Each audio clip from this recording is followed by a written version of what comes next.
L'invité de la matinale. KTO Radio. Les fidèles auditeurs et auditrices de KTO Radio connaissent et apprécient chaque jour la pop louange programmée dans la matinale, un style musical moderne chrétien qui se développe et se diversifie, bien que le modèle économique du streaming ne le favorise pas. À l'occasion de la fête de la musique ce vendredi 21 juin, on évoque les tendances et l'évolution de la musique chrétienne avec Jonathan Schmutz. Bonjour. Bonjour, merci pour l'accueil. Merci d'être avec nous en studio ce matin sur KTO Radio. Je vous présente aux auditeurs aux auditrices, vous êtes responsable marketing de l'application Top Music qui regroupe plus de 100 000 titres de pop louange. Quand on parle de musique chrétienne, on ne pense pas forcément à la musique, à la pop spirituelle. D'ailleurs, le style musical a plusieurs appellations, pop louange, pop spi. Quel type de musique ça regroupe ? Alors oui, c'est vrai qu'on regroupe sous le même mot pop louange ou pop spi, ce qui n'est pas forcément de la pop. En fait, sur l'application, nous, on a de la musique créée par des artistes chrétiens. C'est un peu le terme qu'on essaie de mettre en avant, parce qu'il y a à la fois de la louange, à la fois de la pop, à la fois du rock, à la fois du rap, à la fois de la musique classique, il y a un peu de tout en fait. Donc le terme générique pop louange, on comprend un peu ce que ça veut dire, mais on n'a pas que ça, voilà. C'est beaucoup plus large, avec les 100 000 titres on peut comprendre qu'il y a plus que juste de la pop, et c'est ça qui est beau en fait, c'est qu'il y a un immense catalogue de musique créé par des artistes chrétiens qu'on essaie de mettre en avant. Quelle est la particularité de la musique chrétienne ? Alors en francophonie en particulier, parce que nous on travaille surtout sur la francophonie, et notamment francophonie du Nord, Europe et Canada, la musique chrétienne est très diverse. Si on regarde même sur l'histoire, on voit que les chrétiens ont un impact énorme sur la musique. Le solfège a été créé par un moine italien dans les, je ne sais même plus si c'est 11e ou 12e siècle, enfin, c'est vraiment très ancien. Et les chrétiens ont toujours eu un impact très fort. On voit aussi avec le gospel, avec les negro spirituals pendant l'esclavage, etc. Donc il y a vraiment un impact sur tous les genres musicaux. Et là récemment, donc depuis les années 2000, avec la musique un peu plus moderne qui commence à arriver, on a des groupes qui ont commencé à se lancer, comme évidemment on connaît Glorious. Dans la lignée, il y a Open, puis Praise, qui viennent tous plus ou moins du diocèse de Lyon et qui ensuite sont partis un peu en tournée en France. Donc il y a cette volonté de faire de la musique moderne, en lien avec la foi, et qui touche aussi, c'est aussi le but, toucher toutes les générations. Et là, nous, on est content de voir que sur l'application Top Music, on a suffisamment pour couvrir en fait les attentes musicales entre guillemets de tous les chrétiens français, du plus jeune âge à nos aînés. À l'instar de la musique urbaine, le rap notamment, c'est le genre musical le plus écouté depuis quelques années. Est-ce qu'on retrouve également beaucoup de rappeurs chrétiens aujourd'hui ? En fait, ce qui est marrant ou pas, je sais pas. C'est un constat que j'ai fait. Donc moi, je travaille sur le marketing à Top Music, et la question que j'avais, c'est quel est le but de la musique ? Pourquoi est-ce qu'aujourd'hui on écoute de la musique ? Il y a un aspect distrayant, ouais, mais pas que. Je crois que quand on est chrétien, il y a plus que juste se distraire. Il y a une question de rendre de gloire à Dieu, et c'est aussi une manière de s'émerveiller. C'est un des arts qui nous touche le plus. D'ailleurs, c'est le seul art qui s'est doté d'un langage, avec le solfège. Et en fait, quand on arrive sur cette question du pourquoi, en fait, on s'est rendu compte que la musique était aujourd'hui devenue un outil commercial. Les plateformes vont proposer de la musique jour après jour, qui ont pour but de nous tenir accrochés sur leurs applications. Et en fait, la musique va juste avoir on va juste avoir cette recherche de capter l'attention de l'auditeur. Et en fait, suite à ça, les labels ont remarqué que la musique qui fonctionnait le mieux pour ça, c'est le rap, notamment en France. Ce qui fait qu'aujourd'hui, si on regarde le top 50, on a quasiment plus que du rap. Non, la musique séculière. Musique séculière, sur Spotify, Apple Music, etc. Alors qu'il y a 20 ans, c'était pas du tout le cas. Il y avait plein de groupes, c'était beaucoup plus diversifié. Et en fait, les labels ont mis tous leurs investissements sur le rap, sur l'urbain, parce que c'est ce qui captait le mieux l'attention, notamment l'attention des jeunes. En fait, sur le modèle économique qui a été choisi. Alors, parler de modèle économique à 7h du mat', c'est peut-être un peu compliqué, mais pour le faire court, c'est la musique la plus rentable, c'est la musique qui fonctionne le mieux, donc c'est la musique qui est créée aujourd'hui. Donc sur Top Music, on essaye de ne pas proposer que du rap, parce qu'il n'y a pas que du rap dans la musique chrétienne, mais évidemment, il y en a aussi quelques-uns. Il y a d'ailleurs des très bons rappeurs, il y en a même un qui est passé sur Skyrock, qui s'appelle David O'Keefe, qui a fait un très très beau freestyle, dans lequel il parle de sa foi, des challenges qu'on peut avoir quand on est chrétien. Donc on a aussi du rap, mais c'est beaucoup plus diversifié en fait que ce qu'on peut retrouver sur les autres applis. Et comment se porte le marché de la musique chrétienne, de la pop louange aujourd'hui ? Il se porte de mieux en mieux. Comme je disais, le modèle économique des plateformes de streaming a beaucoup impacté la musique parce qu'il a beaucoup polarisé en fait. Donc j'expliquais qu'on avait moins de groupes, on a beaucoup de rap, des personnes seules qui chantent. Euh, et donc ça a impacté toute l'industrie musicale. Et on essaye justement avec le modèle de Top Music de mieux rémunérer les genres qui sont pas forcément les plus commerciaux, les PA les plus rentables. Parce que c'était un peu le problème. À cause de ce modèle qui va mettre l'emphase sur un certain style, tous les autres vont en pâtir. Ce qui fait qu'on a, on le voit, hein, comme je disais sur le top 50, il y a eu un impact très fort. Et donc nous, on essaye de refinancer notamment la musique des artistes chrétiens pour qu'ils puissent avoir les moyens de nous nourrir aussi spirituellement à travers la musique. Parce que la musique chrétienne n'est vraiment pas mise en valeur sur les plateformes de streaming comme Spotify ou Deezer. Alors, elle l'est pas sur les plateformes, mais elle ne l'est pas non plus chez les labels. Aujourd'hui, pour être sur une plateforme, il faut avoir un label qui va nous soutenir, qui va pouvoir financer la musique et la communication, parce que ce qu'on ne sait pas non plus forcément, c'est que 1 euro investi dans la production musicale, c'est 1 euro investi dans le marketing. Donc qui dit musique, dit publicité, dit faire des clips extraordinaires pour pouvoir toucher du monde, etc. Pour se faire entendre, il faut payer. Et donc les labels n'ont pas beaucoup, voire très peu d'intérêt à signer des artistes chrétiens dans leur label.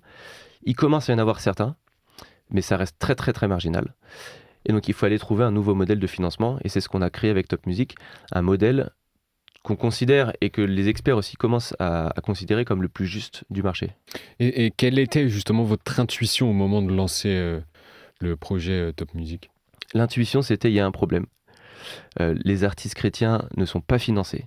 Donc si on veut continuer en fait de produire de la musique comme toute la chrétienté l'a fait jusque-là, on a quand même fait parmi les plus grands compositeurs de l'histoire, il faut à un moment donné trouver un modèle économique. Sinon ce sera juste pas possible, ce sera pas viable. Et donc les équipes, moi je n'étais pas encore sur le projet, mais les fondateurs entre guillemets du projet Top Music se sont mis autour de la table, ont mis des artistes dans la boucle, des auditeurs, essayer de mettre un peu tout le monde ensemble. On se dit bon, on a un problème, comment on fait ? Là c'est une démarche de design.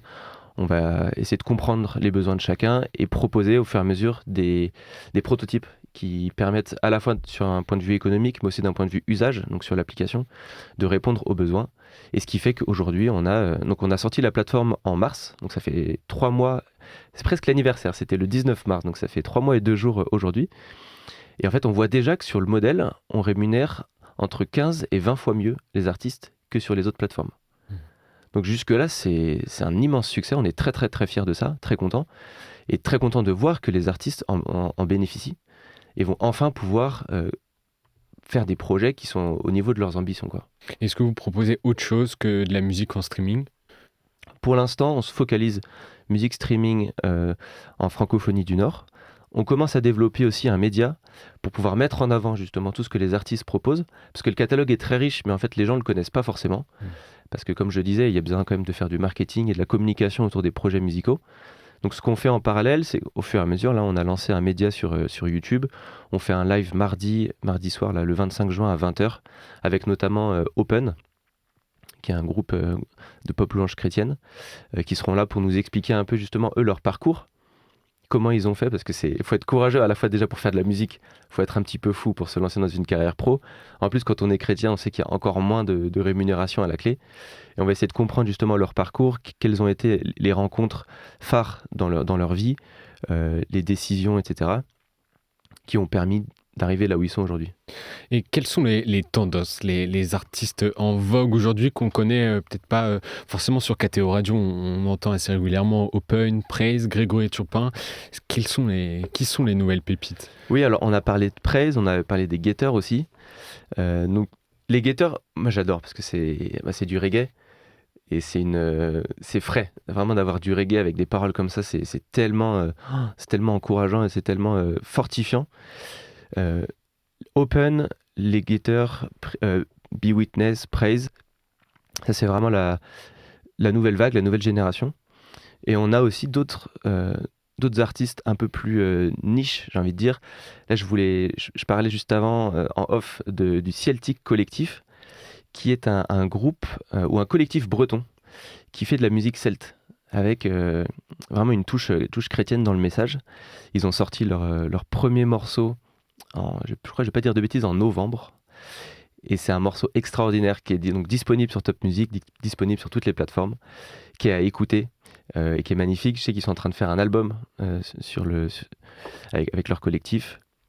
Donc ça, moi, c'était un de mes coups de cœur de l'année. Après, on peut retrouver, donc il y a de plus en plus de rap, comme je disais aussi, qui commence à émerger. Le rap est aussi populaire parce que c'est facile. C'est quand même la force de cette musique, c'est qu'il faut un micro, un ordinateur, Facile à et produire. on peut déjà faire quelque chose. Ouais. Mais j'aime bien aussi le projet La Bénédiction, là, qui est sorti. Il y a un nouvel opus qui était, je pense, c'était en mai, Veni Creator Spiritu, qui est très très très beau. Ce que j'aime bien aussi autour du projet La Bénédiction, c'est d'avoir des chrétiens qui travaillent ensemble. Donc il y a des évangéliques avec des catholiques, avec même des anglicans. Celui qui est un peu à la tête de tout ça, c'est un anglican, Jean-Luc Sergent. Et c'est un projet, je trouve, qui est un peu prophétique presque sur la musique chrétienne en France, qui est vecteur de rassemblement, vecteur d'unité, comme on le voit aussi un peu au Jesus Festival, qui aura lieu là en début juillet, qui est à la fois produit par des catholiques et des évangéliques. Se rassembler autour du nom de Jésus et autour de la musique, c'est quand même un beau prétexte pour faire la fête. Pour ça, il faut de la musique. C'est la valeur aussi que porte et que prône la musique chrétienne aujourd'hui. En tout cas, les artistes, oui. Je sais pas ce qui fait ça, mais il y a peut-être on s'engueule moins sur de la musique, je sais pas. Il y a peut-être moins de sujets doctrinaux, de sujets théologiques profonds, ce qui fait qu'il y a une facilité, et on le voit, hein, notamment aussi avec l'École Pierre, qui a sorti là un très très très beau clip. Qu'on entend aussi sur KTO Radio. Vraiment magnifique ce clip. Sur une histoire d'amour, ce morceau est très très très beau. École Pierre qui arrive aussi à travailler de manière œcuménique. Il y a ce truc, avec la musique, de pouvoir travailler ensemble, d'être unis dans la louange à Dieu. C'est peut-être ce qui nous rassemble, hein, en tant que chrétiens, la louange à Dieu. Et très content de le mettre en avant avec Top Music. Et Jonathan Smoot, dernière question. Pensez-vous que la pop louange va continuer à grossir et à se faire connaître et un jour aussi être peut-être dans le top 50 de Spotify ? Ça, en fait, un des objectifs, c'est pas l'objectif direct de Top Music. L'objectif de Top Music, c'est de financer les artistes. C'est pas de devenir la plus grosse plateforme. Mais un des corollaires, c'est de pouvoir financer les artistes qui, eux, pourront un peu plus percer et porter leur message dans toutes les radios de France, dans toutes les émissions et tous les top 50, les top 10 qu'on peut avoir sur Spotify, etc. Ce serait une très belle réussite, c'est clair, d'avoir dans 2 ans, dans 2 ans, un artiste chrétien qui fait le top 10 sur les grosses plateformes de musique. Ce serait une immense fierté aussi d'y avoir potentiellement contribué. Et je pense que c'est possible. Parce que la musique créée par des artistes chrétiens a un fond que les gens ont besoin d'entendre. C'est pas uniquement de la musique qui est créée pour divertir. On n'est pas juste là pour faire passer le temps et financer de la publicité. Il y a un vrai objectif de rendre la louange à Dieu, de se tourner vers le divin, vers ce qui nous dépasse, et de revenir sur des questions fondamentales de ce qu'est l'homme, sujet qu'on a complètement zappé de la société. Et d'avoir des artistes qui sont porte-parole de ça, c'est magnifique. Et c'est ce qu'on souhaite, par-dessus tout. Merci beaucoup Jonathan Schmutz d'avoir été avec nous ce matin en studio. Je rappelle que vous êtes responsable marketing et membre de ce projet qu'est l'application Top Music. Merci à vous et bonne continuation. Merci beaucoup pour l'accueil. Très bonne journée à tous.